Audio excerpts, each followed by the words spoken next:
جس کی ایک مثال دیتا جاؤ. حضور اکرم سب کہہ دو صلی اللہ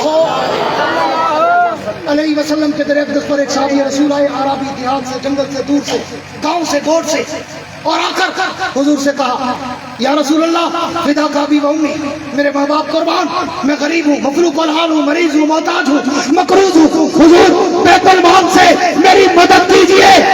حضور نے بیت المال کے خازن کو بلایا، توجہ میری طرف، حضور نے بیت المال کے خازن کو بلایا اور بلا کر کہا جاؤ بیت المال سے کوئی مال لے آؤ اور اس کے سپرد کرو. تو خازن نے کہا حضور میں تو صبح بیت المال میں جھاڑو دے کے آیا ہوں، بیت المال میں تو ایک کھجور بھی باقی نہیں ہے. تو حضور نے فرمایا ٹھیک ہے کوئی بات نہیں. اس صحابی رسول سے کہا تم سیدھا جاؤ عثمان غنی کے دروازے پر، اسے جا کر میرا سلام کہو اور میرا پیغام دو کہ وہ تیرا تعاون کرے. وہ صحابی رسول کہتے ہیں میں چلتا چلتا پوچھتا عثمان غنی کے دروازے تک پہنچا. جب میں دروازے کے قریب گیا، سندھ والوں، محمد بن قاسم کی دھرتی والوں، شہید اسلام کی دھرتی والوں، راشد صدروں کی دھرتی والوں، بابر شیروں کی دھرتی والوں، اسلام پسندوں اور باب الاسلام کی دھرتی والوں، میرے جملوں پہ توجہ رکھنا. وہ صحابی رسول کہتے ہیں میں جب دروازے پہ گیا تو مجھے اندر سے جھگڑے کی آواز آنے لگی. نعرہ تکبیر، شان رسالت، شان صحابہ، جامع القرآن، ناصر القرآن، عثمان ناصر القرآن، جامع القرآن، عثمان. صحابی رسول کہتے ہیں کہ میں دروازے کے قریب گیا، دروازہ کھٹکھٹانے لگا. کھٹکھٹانے سے پہلے میرے کانوں میں آواز آئی کہ حضرت عثمان اپنی بیوی پہ غصہ کر رہے ہیں، بیوی کو ڈانٹ رہے ہیں. اور کس بات پر؟ اس بات پر کہ رات تو نے چراغ میں رسی موٹی ڈال دی تھی، وہ تیل زیادہ پی گئی. اگر تو رسی باریک ڈالتی آدھا تیل بچ جاتا، ہم کل استعمال کر لیتے. تو وہ صحابی رسول کہتے ہیں میرے دل میں ایک کھٹکا سا آیا کہ اللہ کے نبی نے یہ مجھے کس کے دروازے پر بھیج دیا جو اپنی بیوی کو تیل پہ ڈانٹ رہا ہے، وہ مجھے کیا دے گا. لیکن وہ صحابی کہتے ہیں چونکہ حکم پیغمبر کا تھا، میں نے دروازہ کھٹکھٹایا، عثمان باہر آئے، میں نے سلام کیا، نبی کا پیغام دیا، عثمان اندر گئے. دوسرے لمحے واپس آئے، ایک تھیلی ہاتھ میں تھی، مجھے پکڑا کے جانے لگے. میں نے ہاتھ پکڑ کے پوچھا عثمان بتا تو صحیح اس تھیلی میں ہے کیا؟ تو عثمان نے کہا اس میں 2000 سونے کے سکے ہیں. نعرہ تکبیر، نعرہ تکبیر. خلیفہ اعظم سیدنا عثمان غنی، خلیفہ اعظم سیدنا عثمان غنی.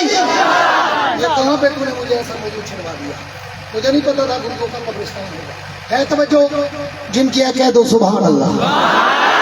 نہیں مجاوروں والی نہیں، مجاہدوں والی سبحان اللہ، مردوں والی نہیں، زندوں والی سبحان اللہ.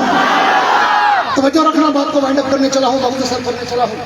اب صحابی رسول نے پوچھا اس میں کیا ہے؟ عثمان نے کہا 2000 سونے کے سکے ہیں.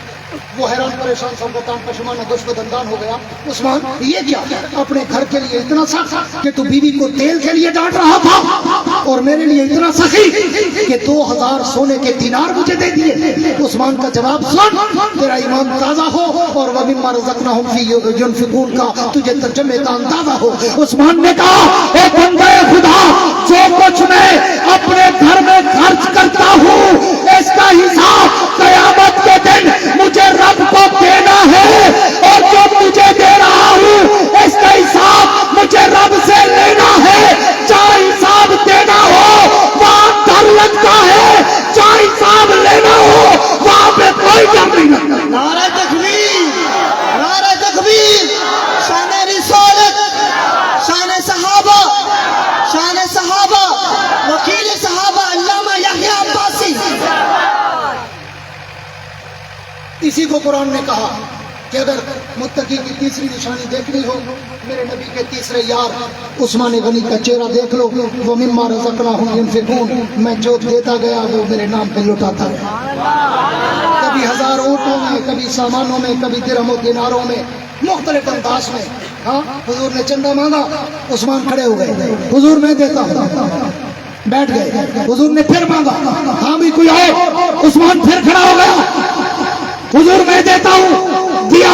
عثمان بیٹھے، حضور نے پھر کہا ہاں بھی کوئی اور دینا چاہتا ہے، عثمان پھر کھڑے ہو گئے، حضور میں دیتا ہوں. جب چوتھی مرتبہ حضور نے کہا ہاں بھی کوئی اور دینا چاہتا ہے، عثمان کھڑے ہوئے تو